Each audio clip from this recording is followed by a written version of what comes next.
Hello, everybody. Happy Monday. Joe Lucey here with this week's Market Huddle. We are labeling this 8 steps over the next 6 weeks. Can you believe it that we are already, actually, including today, there's only 6 Mondays left of the year. So 2020 is almost behind us. Kind of a big push here. What are some 8 areas that we should be looking at with our retirement planning right now? If we're in or nearing retirement, what can we do to make sure that we transition away from 2020 into 2021 and have the most successful year ever, more secure, and what have you. So that's what we're going to be talking about here today. I am going to go over our disclaimer here real quick. Like most weeks, at the end of today's presentation, if you'd like to visit with us, we're going to give everybody an opportunity to do that. If you're an existing client of ours and we have not touched base in the last, let's say, 60 to 90 days, let's get together. Let's make sure we can go through each of these 8 areas and make sure that we are 100% certain that we are doing everything we can to set ourselves up for the best 2021 we can. If you are not a client, or if you have been forwarded this presentation and would like to schedule some time with us, I encourage you. We're going to make that available to you too. So really it comes down to, we got 6 more Mondays left of the year. Keep in mind, that's not a real 6 Mondays because we have Thanksgiving this week. We're going to have some holiday things coming up in December, of course, and what have you. So that's really what this week is about. What should we be looking at, and what can we be doing? So this disclaimer here, we're going to talk a little bit about taxes, a little bit about estate planning. I don't think I'm going to say anything that goes beyond the point of making anything sound like a recommendation per se. But I am not I'm not an attorney. We don't draft up documents here for estate planning. I'm not a CPA. I don't interpret tax code. If anything we say here makes sense for us to look forward, we're going to want to make sure that we bring in other professionals or can address those into your specific needs as should be. So with that said, let's start with understanding that 2021, only 6 weeks out, is something that we want to try to prepare by design. I think all too often, we tend to kind of sometimes operate in the world of reactiveness. Reactiveness is kind of waiting for things to happen and then trying to do something after the fact or in the middle of things. Instead, I tend to think that it makes sense to spend some time up front. Let's start to design what we want our 2021 to be. A little bit difficult, right, with COVID and what have you. Are we going to be able to take those winter trips this year? Are we going to be able to travel, or what does even going to bring in the stock market, or heck, the election, right? But anyways, let's do the best we can to start to design what the next year looks like. In fact, internally, as a business here, we operate on a 10 and 5 year model. I think that for us, with your retirement, it probably makes sense to look out over 10 years. What are those things we'd like to see at a high level? Bring them back to 3 to 5 years, and then bring them down to what we want to accomplish in 2021. No better time than to do that, and what have you. Maybe you'll have a little extra time this long weekend that we have coming up with Thanksgiving, because families won't be doing as much travel as they have been. But if you are fortunate enough that you can do some travel, good for you. So anyways, here we are, 2021. Start to look at what we can do. 8 things to set up the next 6 weeks. Number 2, let's start to look at the employer planning contributions we have. If you are currently working, there are some things that we can be doing as far as our 401ks and 403bs and what have you. And if we are if you still have wages, there are some other options. The Secure Act that was passed here in December of 2019, that came effective in 2020, allows everybody to continue to make traditional IRA contributions, even if you are over the age of 70 and a half. If you are still working past age 70 and a half, you've always, well, at least for the most recent several years, been able to do Roth contributions. But either way, If you're retired and they have wages, you can do Roth contributions. If you are still working with a catch-up over age 50, well, the basic contribution in 2020 and 2021 remains the same, $19,500. You can do another $6,500 for a total of $26,000. So if you are in a position this year that you have are able to add more to your retirement accounts, take the next several paychecks maybe and increase those options so you can get closer to the maximums if you aren't there. Other questions that we often have from families is, should we be using a Roth 401k? Should we be using a traditional 401k? That's going to be a little bit more specific, probably not something I'm going to dig into too much during the call here, but keep in mind that 15 to 30 minute phone call. This is a great question that we can go over with you and make sure that we are setting that up for you specifically. Those of you that have worked with secured retirements in the past, you know that I am a huge fan if you have traditional IRAs or traditional SEP IRAs that are able to be converted into Roths. Maybe max out the 401k and then do a bigger conversion, because I can do that with a little bit better year-end planning. We're going to talk about tax-free and look-forward planning here in just a second. But make sure you're maximizing those employer plans. Make sure that you are taking advantage of what you can through the employer and what have you. That's number two. Number one, let's start to make sure we're starting to plan for 2021 today with only 6 weeks. Number two, employer planning contributions. Number three, let's start to look at the amount of risk in your portfolio. I oftentimes tell families, as I transition into retirement, this 10-year window of time between the age of 59 and 70, what I call the golden decade, should probably, for most families, be your lowest risk score. In other words, we all know that when you're 35 years old, you want to take more risk with your portfolios in most cases. I'm generalizing, of course, here. Everybody's situation is a little bit different, but usually the younger we are, the more risk we can take in our retirement plans.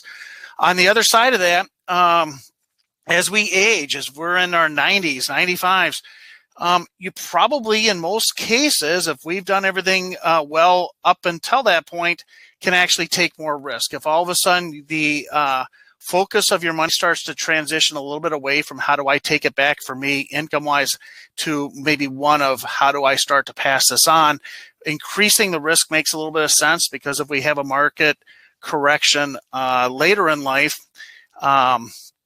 sometimes longevity things come into play and we don't have to worry about it as much.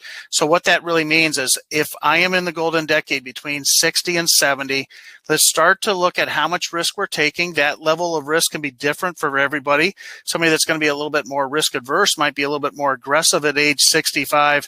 Somebody that's super conservative, hates seeing negative numbers, might be really, really conservative at age 65. But then as we start to, as time goes on, when we get into our 70s and later, we can start to increase that risk. If you want to see how this works for you and how mathematically, statistically, historically, we can show you that this works well for you, schedule that 15 minutes. Let's set down some time. Again, if you are existing clients, I hope that you feel comfortable that we've done the testing here and you understand what that means for you. But if you would like, we can review that as well. Now's a great time to do that. There's these 8 things. Every one of these I'd like to see everybody go through. Use it like a checklist, like a pilot would before he takes off. Go through the checklist, make sure everything's in order, because, I oftentimes say that a lot of the planning that we do is kind of like a milk carton. There's an expiration date. And as we get closer to year end, December 31st, so much of what we can do and take advantage of things is going to come down to, what are these 8 things we're doing that I'm going to go through here today on the Market Huddle to put ourselves in the best situation for the most secure and successful 2021 we can have. So let's move along here. Number 4, health insurance. There's a lot of different things we want to look at when it comes to health insurance. Keep in mind, if you're under Medicare right now, Medicare planning, open enrollment goes through December 7th. So we've got another little over a week there. Again, with Thanksgiving, that's going to change a little bit. But as far as how much real time we have, but December 7th, if you're going to make some changes to your Medicare plan or your Medicare solutions, you have until December 7th. I encourage everybody to sit down with their representative that they work with, their agent, go through your existing formulary, the existing medications you may be on, what your existing plans are. Are you going to start spending more time away from Minnesota, less time? There's a lot of different things you can look at to make sure you're on the right plan there. Outside of that, if you're still working, flexible spending accounts, FSAs. A lot of us have these available to us at work. You set aside a certain amount of money to be used for health care expenses. I know that many with the COVID and what have you, a lot of us have spent less time. Maybe we've been putting off some of those things we thought we were going to do this year. Maybe it was an elective surgery or something that was going to happen. And you've set that aside because of COVID. Well, let's make sure that we don't lose that money set aside in flexible spending accounts. If you have some money there, consider ways that you can spend that down, whether it's, maybe new eyeglasses or what have you. Use that stuff up and what have you. Health savings accounts. Again, this probably pertains mostly to those families that are under 65, but the amount of money I can set aside is actually going up slightly next year. We're going from $7,100 to $7,200 for a family. Individuals are going to go from $3,550 to $36,000. So look at your health savings account that you have today. Are you going to be putting aside as much as you can? These are great accounts because the money that goes in is tax-free. Money that comes out is tax-free. If used for health insurance, you can also use it for, you can go buy a place in Boca Raton with the money and you'll be paying it like it was coming out of an IRA. So there really is very little disadvantage to trying to optimize this. If it's a situation that's available to you, we can review that with you and see how that works. You have to have the right kind of health insurance and what have you, one that allows for an HSA. But also keep in mind that if you have health savings accounts, and I know sometimes families can accumulate quite a bit of money in these accounts, a health savings account, in my opinion, is the absolute worst asset to pass on to your family, at least with an IRA or what have you under the new tax laws. Your family members, a non-spouse beneficiary can actually withdraw that money over 10 years. Health savings accounts become 100% taxable the year they're inherited. So if you're starting to look past using this money for yourself, let's put together a plan on how to make sure that you don't create a situation you weren't trying to do there. But health savings accounts, the enrollment, and what have you. A lot of times families are looking at ways that they can protect themselves from long-term care. These are all good things that we can talk about. As we set ourselves up for 2021, maybe it's something that's been on your list for a while. You want to come back. You want to see how you might be able to protect your spouse and your loved ones if you ended up needing some long-term care, those additional expenses. Let's start to think about how we can set up 2021 so that we can address some of those things. But health insurance, they tell us, is the number one expense that many families are going to incur during their retirement years. I personally think that oftentimes we see taxes exceed the cost of health insurance, but between taxes and health care, definitely something we can start to take a look at. And healthcare events oftentimes can be one of those things that really kind of changes the direction of what your retirement was going to be because we haven't done any planning. So 8 things today to do in the next 6 weeks before year end. Let's sit down, look at our health insurance, make sure you've spent a little time there. Again, our team can help you if you'd like somebody to help go through that process with you. Proactive tax planning. Again, we talked earlier about proactive versus reactive. I want to make sure that everybody has an opportunity to start looking at their own tax situation. I know that sometimes, in fact, I was just visiting with a couple just on Friday. They've got some large taxable events. There was some property that was sold, so that's kind of changing what they can do. But some of us might even be in situations where there were some losses earlier this year, or there's an opportunity to kind of move things around. Maybe this is the first year that you've been retired, your income's down. Let's start to look at those things we can do to move money from these tax disadvantaged accounts, the IRAs and 401ks, into something that's more tax advantaged, like a Roth IRA. We can talk about LERPs. We talked about that last week. Lots of different things to do, but most of this has to be done before December 31. So again, we got just 5 more Mondays after today. If we're going to make some changes into how much money should be moved into tax-free, now is the time to look at that. With the holidays and everything else, the next 6 weeks is going to go so fast. You want to take a look at what you can do there, and what have you. Kind of associated with some of the tax planning, a lot of families, if you're already charitably inclined, the 6th thing on our 8 things is let's look at those charities. Last week was a Giving to the Max Day. It was something that has been going on here, and it came and went, and I missed it. I usually have said something sent an email off or something about how Giving to the Max Day is something that people can use. But I know a lot of us have some charitable intentions. Keep in mind, everything you're going to do charitable-wise, we have until December 31st if we're going to use it towards our 2020 tax return. Those that we'll be filing here next spring. Couple other things around that. If you are over 70 and a half, even though there's no required distribution this year because of COVID and the CARES Act, you can still do what's called a qualified charitable distribution. Now, it's only available to those of us that are over 70 and a half, but you can give money directly from your retirement account to a charity of your choice, as long as it's a qualified 501c3.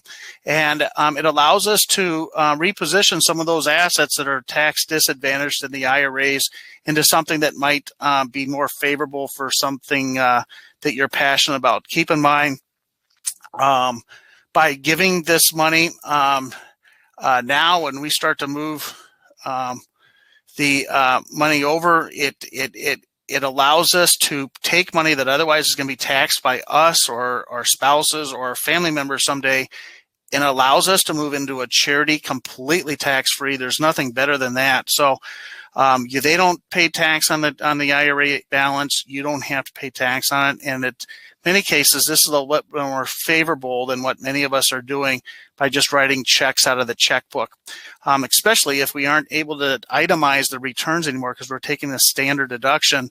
Using a qualified charitable distribution, again, only those that are over 70 and a half are eligible for this, really starts to make a lot of sense. What if that doesn't make sense for you? Well, we talk a lot about grouping gifts.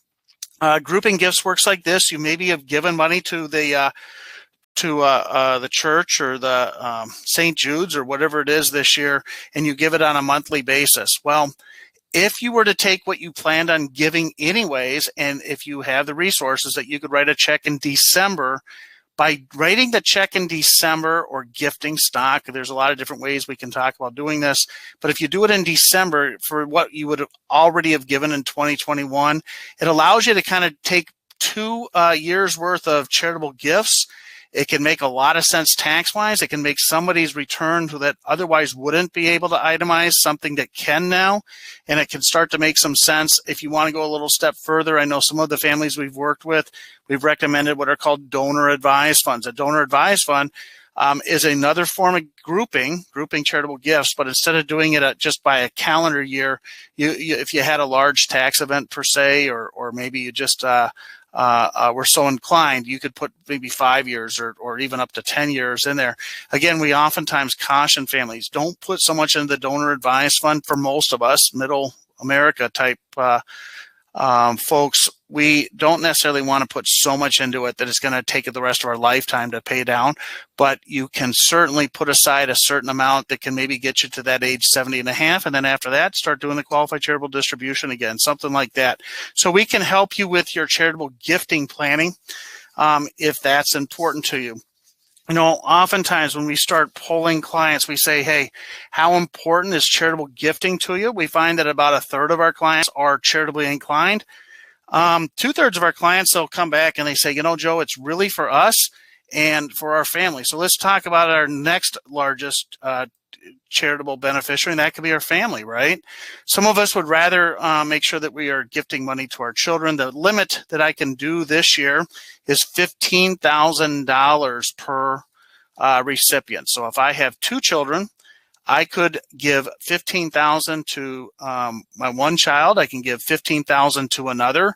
The child doesn't have to pay any tax on the money that they receive, and we don't have to claim any kind of estate transferring when we do that. In fact, if I'm married, and most of you know I am, so if I had 2 children, I could give 15 to each child. My wife, Patty, she could do another 15. So basically with 2 children and a married couple can actually transfer $60,000 a year to their family. Do you have to use the full 15? No, you don't. If you wanted to use something smaller, what if you have a larger gift? Well, we can show you how that would work too. There's ways that we can use that by taking your lifetime exclusion and what have you, filing a Form 709 that allows us to do that, and we can talk you through that with the advice of or with the help of an attorney.